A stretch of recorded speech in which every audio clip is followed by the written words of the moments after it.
I have really relied on the experts that have been working with Butte Silver Bow, our urban forestry board members, people who have been planting these trees, and so there is some question about the one ash species that we proposed, and if that's not appropriate, then we can try to change those out. Plant more quaking aspens, plant less of the ash. We do believe that the choke cherries are very much appropriate. It wasn't as clear. Some people thought the Canadian red spruce. That's not what we meant in our proposal. I just left off the technical name. But I think I am relying as much as you are on the experts in the community who are driving the bus. When we sit down, should we receive approval, the county extension agent and our urban forestry board will be the ones who are helping me make the final selections on the species. So I think we've heard everybody loud and clear. Let's be clear, make sure they're as native as possible, and they're going to survive and keep our survival rates as high as possible. So I think we are addressing that issue as it was raised by the public and the commenters.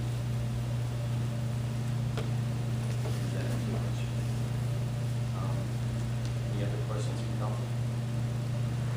From the audience? Sorry. Go ahead.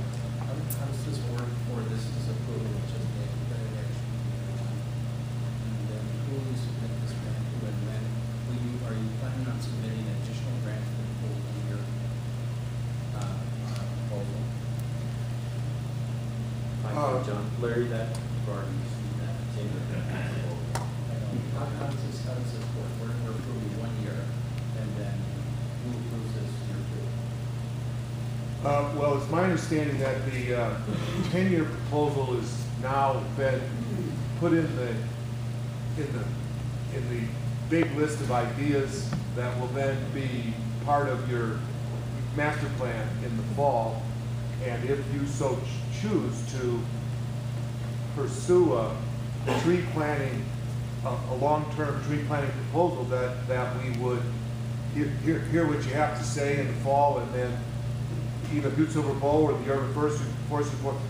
What we proposed in February was a partnership between Butte Silver Bow as it relates to our reclamation efforts, the Urban Forestry Board as it relates to plantings in neighborhoods, and the fairly sophisticated group that has been working on native species diversification on the Hill, the Tech Greenhouse, the other people that are working on the Hill. So to the extent that species diversification and tree planting makes the cut in the master plan, then we would work with all parties to try to come up with the proper long-term plan to do however many you decide on an annual basis.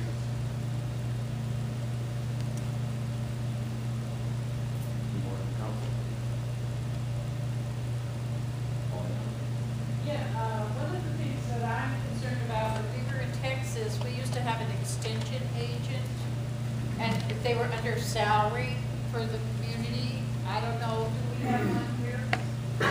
And they are paid and they're not at this meeting. That's very interesting. Okay, not representing their specialty, which is the trees and the roots and the plants and et cetera. I think that, before you go making decisions, there's reasons why one plant grows and another one doesn't, and one grows in Colorado or New Mexico and not in Montana, and that's his specialty, and he's under salary.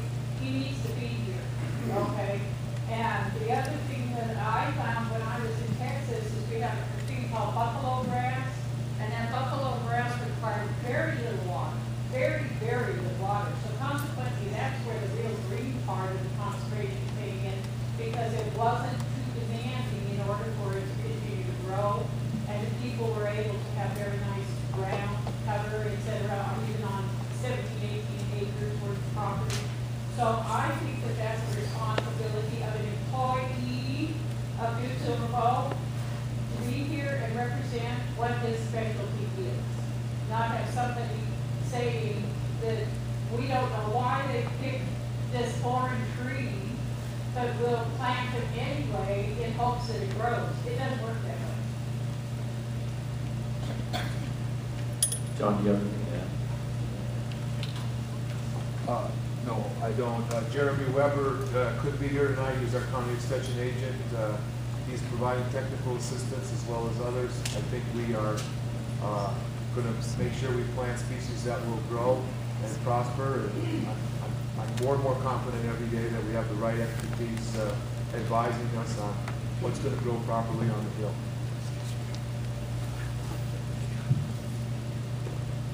Carl? With this, maybe enough to say about the extension. I said yes to do this. I have to qualify that. We do have a extension agent through the University of Montana in Bozeman, but we, to my knowledge, we don't have one. Due silver ball per se. John, could you answer that? The county extension agent is a shared position between the university and Butte Silver Bow. The local government pays half of the salary. He is set up to operate on that basis. You know, I think he's doing a good job. I can't speak for where he is this evening, but he has been involved and has been working with us on this project. And as a matter of fact, he has agreed to supervise the plantings and make sure that when we put these plantings in the ground that they're done according to specification and the way they're supposed to be done.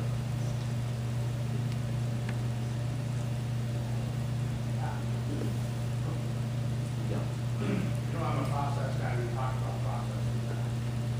I fully understand and appreciate your presentation. Really, the chair has to recognize who needs to ask questions. This is thank you for your time. We'll move on to the chair. Yep, I would like to just, we're going to do one thing, summarize the public comment that we received on this project.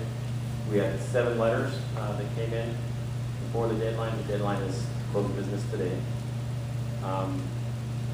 We had 3 of those letters were for general support.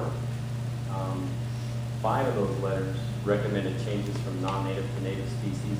I think that's what we heard here tonight, and I think we heard John state that they would work to remedy that. And we had 1 comment that recommended more compost. With that, I'll turn it over to Elizabeth.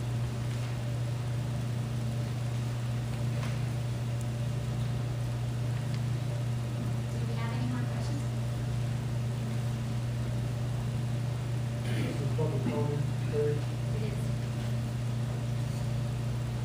I've been going to white people. So if I annoy you, please know you're not the first.